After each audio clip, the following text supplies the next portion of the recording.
Da slåss ikke jeg mot vindmøller, da jeg slåss mot grunneier og Bærum kommune. Det er kanskje ikke den store forskjellen. Det er en håpløs kamp. Uansett. Men Don Quixote, han kom jo til sans og samling i slutten av boka. Det var liksom, ble nesten litt skuffa, ja. Da skjønte han at den hadde vært ute på. Men for mitt vedkommende så er jo det ok i slutt, da. Men det er akkurat som jeg holdt på så lenge, vet du. Det har vært 5 år i strid med advokater hele tida. Ja, det er sånn at jeg tåler ikke så mye mer. Nei.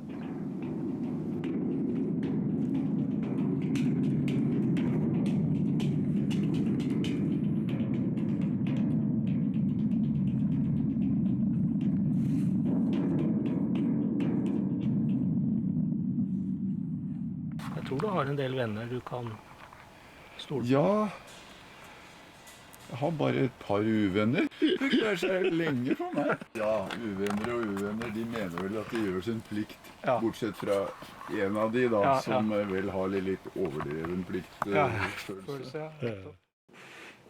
De trua meg med bøter. Jeg husker ikke hvor mange tusen jeg skulle få i bot hvis jeg ikke rydda. Da alt skulle være sånn strøkent og sånn. Og dette gikk jo flere ganger i rettsvesenet i husleietvistutvalget. Til slutt så kom fylkesmannen og sa at han ikke kunne se at det var noe ulovlig her.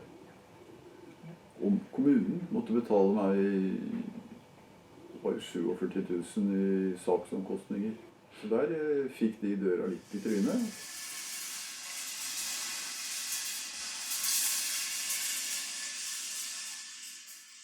Selve verkstedet, kan du si, det er jo bygget av resirkulerte materialer alt sammen, og noe av det er jo, takstein er jo antikke. Det er jo fra gamle teglverket nede på Vøyenenga, som den ble revet i 80-åra en gang.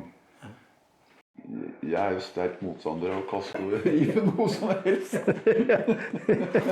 Så har vi byport fra Bislett-området fra 1890-åra. Der driver de og renoverer og steller i stand nå, så kanskje de vil ha en opprinnelig byport. Og reisverket i dette atelieret her, det er fra Fossum bruk. Og dørene er fra Nesodden, gartneri på Nesodden, som jeg frakta på hengeren min hit da. Og inneverkstedet, det opprinnelige første verkstedet, som jeg bygde da på begynnelsen av 80-årene med tillatelse fra daværende grunneier. Det er satt opp delvis av materialer fra revet hovedbygning på Dæhligård, som er en hovedgård, en nabogården til Dalbogård igjen. Der lå det sveiserhus, og de materialene, det gulvet og det var så kraftig at det kunne bruke til reisverk.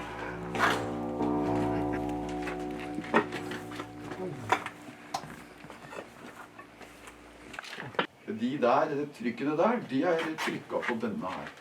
Den plata du har skåret i, som du vil trykke, legger den på den, så sveiver du den inn under denne plata, og så trykker du med håndtak her, så går den ned, trykker. Den har jeg lyst til å ha med meg, for den er så enkel. 1849. Da synes jeg, til å skryte, så synes jeg det er en veldig vakker plakat, men det er kanskje bare typografer, men dette er bly. Og det er faktisk linoleum, for slutt har det manglet. Så jeg måtte skjære i linoleum. Ja. Men det er bare blytyper også. Men blysetteriet, hva gjør jeg med det? Det aner jeg ikke, altså. Så å tenke at det skal kastes, det er jo ødelegger kultur. Altså, det finnes jo ikke noe... Det finnes veldig lite ordentlige trykkerimuseer som har det. Jeg vet ikke om de har det på Teknisk museum en gang, ja, altså.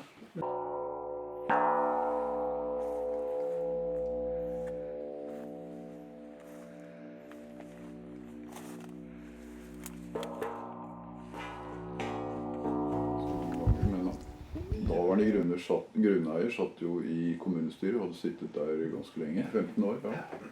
Og han sa at det var i orden. Bare bygg. Og det var jo kanskje naivt av meg, men jeg tok det for gitt at det var riktig. Så nåværende grunneier prøver da å trekker det i tvil, da. Men alle som kjente gamle Østby, liksom, og tro på at han hadde tillatt meg å bygge uten at han var enig, samtidig la det stå i opp til 30 år uten å si noe. Det tror jeg de bare hadde ledd av. Altså. De som har fått meg hit, sier at jeg er den siste overlevende linken til fleskemalerne. Jeg synes siste overlevende høres litt livslig. Min familie, mor, far, hvor vi var 3 søsken, vi kom til Bærum i 1951. 51. Og min far var ansatt hos Marie Plateli på Fleskum gård som gartner. Etter noen år flytta vi, og så kom jeg tilbake i 79. Og den boperioden den avsluttes for meg nå i høst.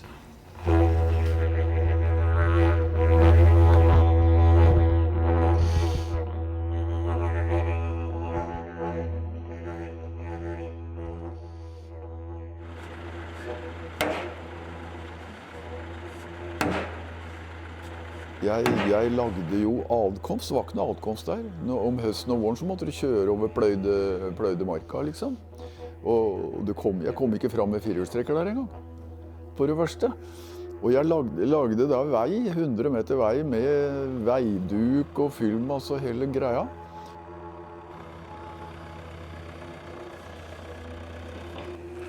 Det er jo, du må jo samle opp ting som du også ikke vet hva du skal bruke til. Du må rett og slett ha masse ting å velge i. Det er toppen av en gassflaske som er snudd da, ned. Så ellers så her er det sånne flenser til vannanlegg, kan du si. Og rørganger, og her er delvis ting jeg har lagd til. Og så er det noe med det du finner, det er en inspirasjon i selve de tingene også. Det ligger ofte det i startøyeblikket.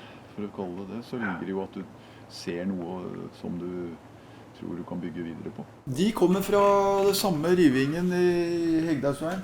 Kom forbi der på sykkel. Og der lå det masse nydelige bøyde bjelker, vet du.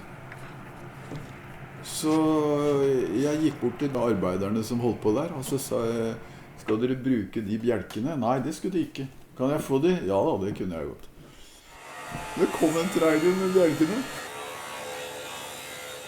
Ja, det er blitt meditasjonspunkt. Planen er å sette den opp i byparken der nedenfor Kunstforeningen. Mellom elva og Kunstforeningen, som da heter Byparken.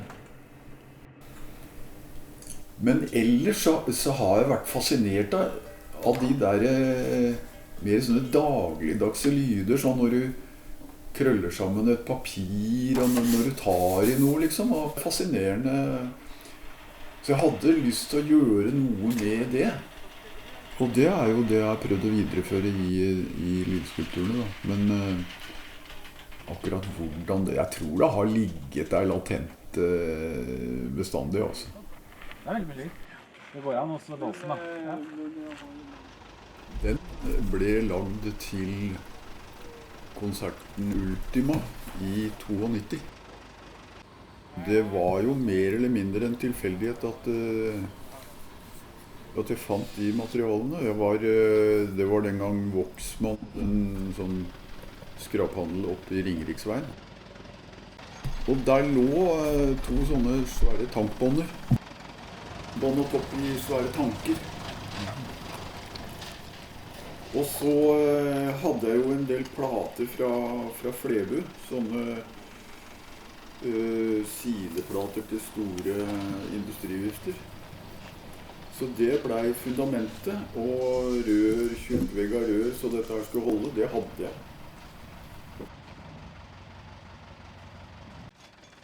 Jeg kunne ikke gjort dette her, du løfter ikke på en sånn en, med muskelkraft eller spett eller sånn, det blir for vanskelig.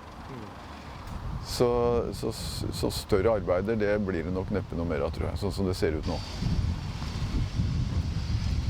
Det går nok en del i container nå, altså. Det gjør det. Men mye går til biblioteket på Bekkestua. De får mer skrift. Så jeg plutselig oppdaget, etter at jeg fikk dette oppdraget, at her ligger jo masse bokstaver. Gjerne rundt omkring. Ja. Ja.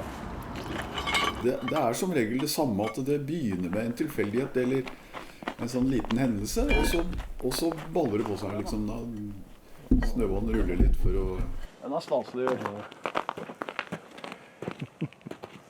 Nå har vi en S her, vet du. Men jeg vet veldig godt hva det der er, at du finner, i stedet for at du leiter etter noe. Altså. Ja, se på den D-en der, da. Hæ? Det er fantastisk morsomt. Da kan vi skrive døs, for eksempel, hvis vi hadde... Hva med den der? Det er øen.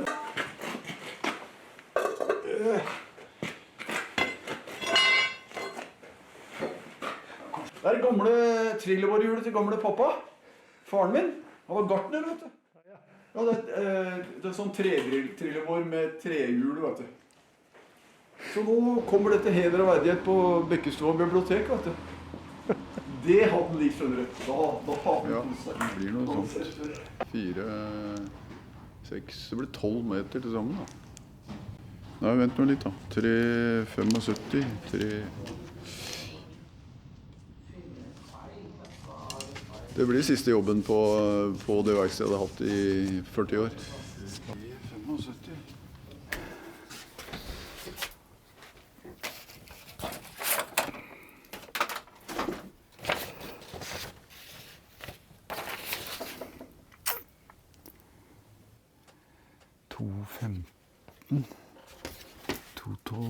75. Opp derfra. Det krever en sånn nøyaktighet at det er nesten ikke grenser. Akkurat.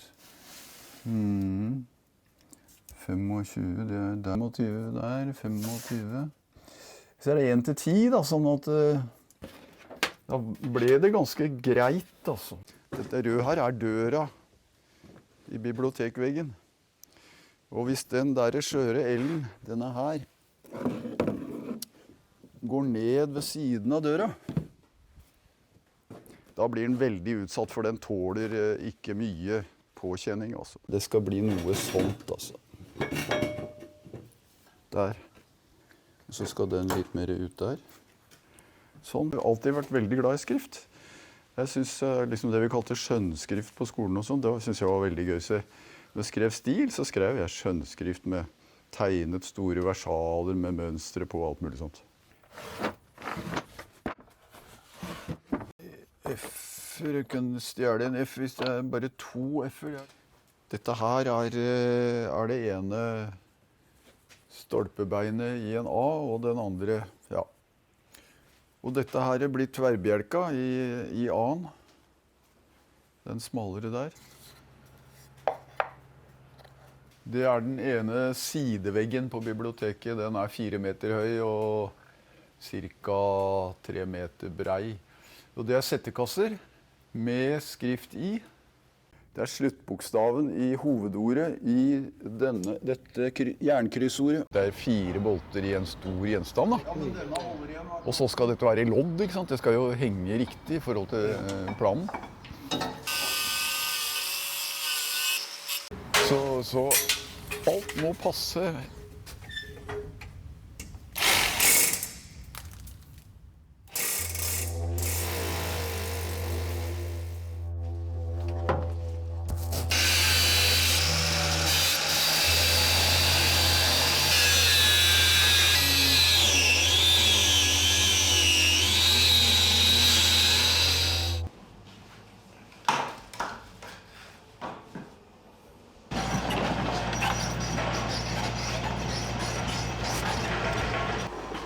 Jøye meg.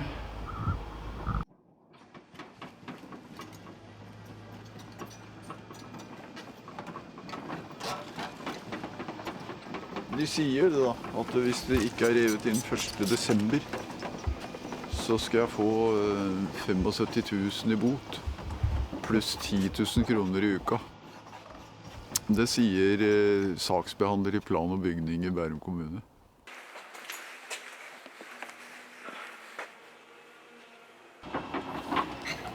Er det akkurat som jeg bare går litt sånn på siden, sånn følelsesmessig.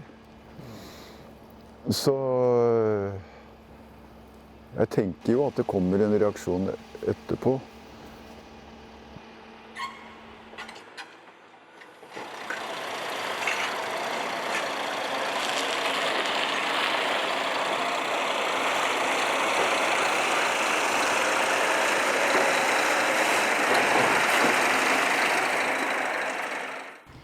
Det var en periode med kalligrafering, og skriftdesign er jo et krevende yrke, og de fleste tenker jo kanskje ikke så mye over at hver eneste bokstav er resultat av veldig mye arbeid. Men disse skriftene er jo fra mitt trykkeri. Jeg har hatt et trykkeri i ganske mange år, og det var helt etter Gutenberg-oppskrift da. Og de ble også vært brukt til å trykke plakater, for eksempel utstillingsplakater for Bærum kommune. Nå mister jeg trykkeriet da. Ja, jeg skal ikke gå inn på det, men det er en mindre morsom historie. Alle sitter. Ja.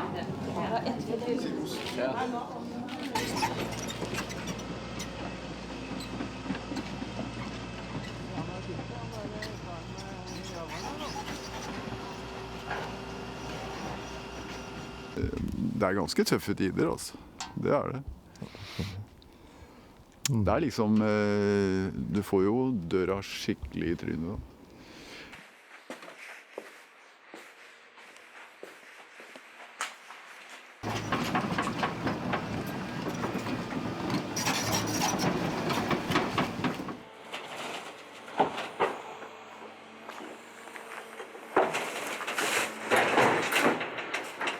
Jeg orker ikke å se på noe reivverksted, altså. Det er ikke alt sammen der.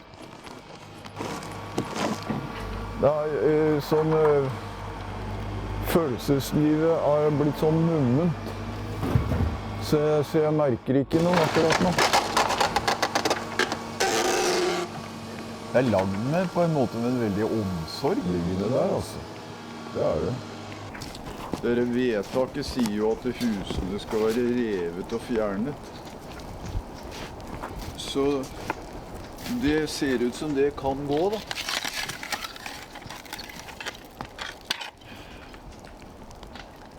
Her er tegneværelsevinduet. Og det der takvinduet mitt, det var jo butikkvindu fra skobutikk på gamle Løkketangen. Det var sånn over 2 ganger 2 meter dobbeltrute, vet du. Som jeg skulle ha opp på taket. Og jeg hadde jo ikke noe hjelp, så jeg måtte gjøre dette her alene. Så la bjelker fra bakken og opp på taket. Og så hadde jeg sånn kjettingtalje på andre siden av huset. Så jeg dro den der ruta opp. Og hadde jo målt opp og laget en sånn der ramme som jeg skulle ligge på.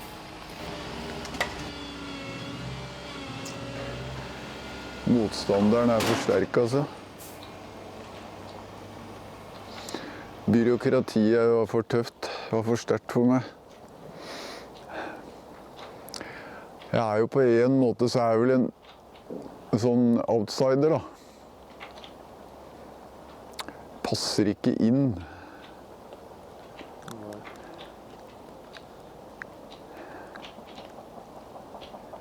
Klarer ikke følge alle regler. Nei, det var en drøm om å ha en arbeidsplass hvor jeg kunne bygge skulptur. Altså, det har jeg gjort, da. Jeg får se på det sånn.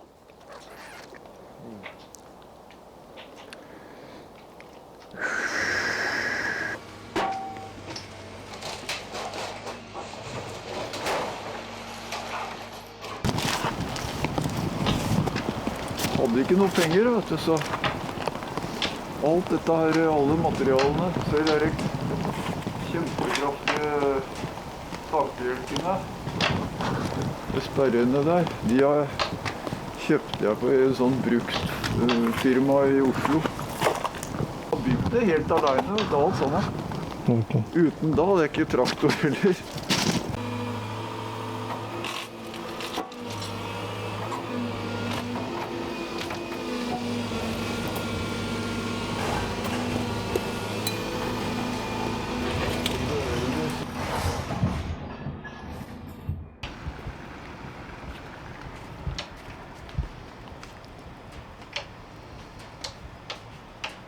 En glad dag med Glava! Ja da! Det er krigen, da. Det er krigen, det er helt sikkert. Falminkrig. Det hadde jeg, det var medisinskap og et sluk. Faen, jeg skal være glad når jeg kommer herfra. Altså.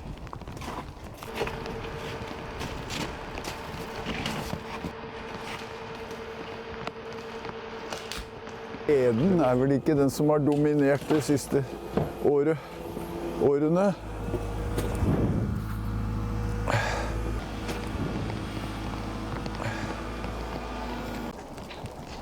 Ja, det er en epoke i mitt liv som er over. Det er jo, på en måte så er det jo et livsverk.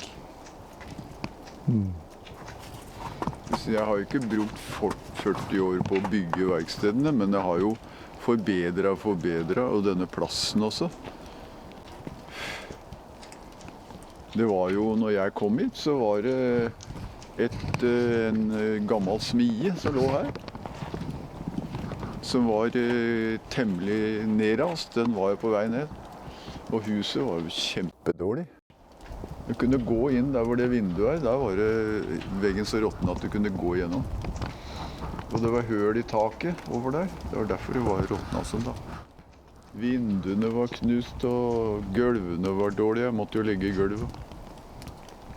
Og la inn vann, gravde brønn og satte inn pumpestasjon og gjorde alt, alle greier. La bad med gulvvarme og varmt og kaldt vann og dusj og dass og alt mulig.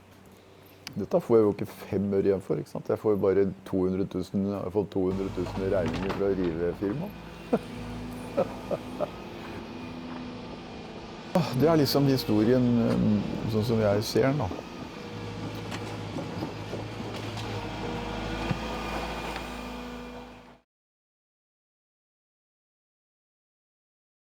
Det er en avsluttet epoke.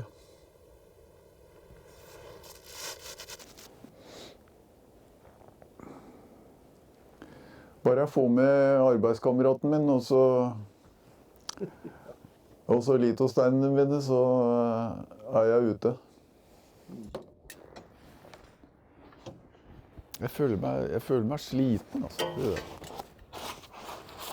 Det går kanskje over, altså. Og en ganske stor del av mitt liv jeg har levd her, da. Eller hatt dette stedet. Litt ro i siste del av livet er jo mitt fromme ønske. Jeg kommer til å savne området. Altså, utenfor her er det fantastisk område.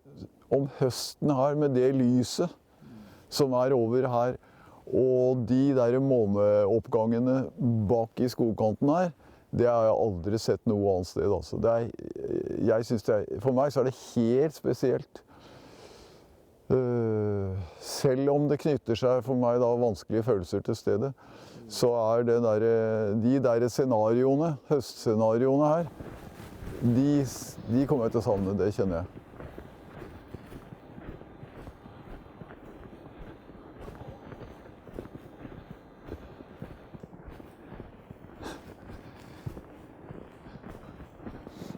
Jeg har ikke lyst til å komme tilbake.